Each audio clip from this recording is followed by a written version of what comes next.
Hello, boys and girls. Welcome to the Filipino instrument page. I hope you can see next to me, there should be 3 images. I want you to close your eyes. Quick, close them tight. On the count of 3, you're going to open them and you're going to look at the very top image, which is going to have a map on it. And on this map, there's a country in red. Don't look yet. Keep your eyes closed. Keep them closed. On the count of 3, you're going to point to that red country. On your mark, get set, just kidding. 1, 2, 3. Awesome. Okay, so if you are looking at that country and you're pointing at it, that is the Philippines. That's where our crab song came from, and that's where our instruments that we're learning about today also come from. So if you look right below that map, there should be a little picture of an instrument, and it's supposed to look like an animal. I want you to guess. What do you think it's supposed to look like?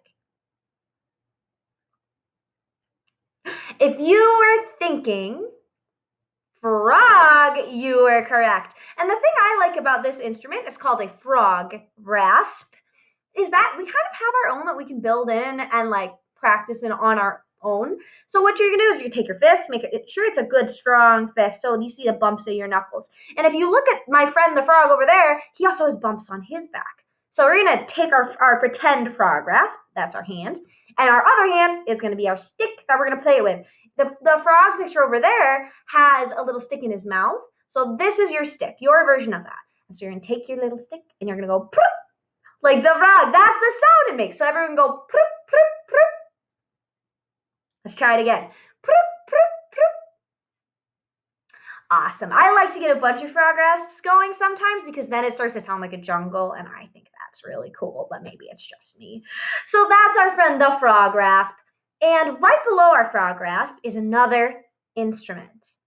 And in the US, we know that this instrument is played on the side of our face like this. But in the Philippines, it's played like this. Do you have a guess what kind of instrument? If you were thinking flute, you are correct. So in the US, we play the flute off on the side of our mouth. In the Philippines, this one's played right in front of you. So I want you to go doo-doo-doo. Go ahead. Doo-doo-doo. Awesome.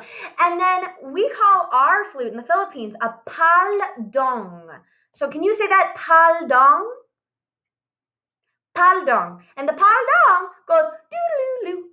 So you say that after me. The paldong says doo-doo-doo. Awesome. And the paldong is made out of a material.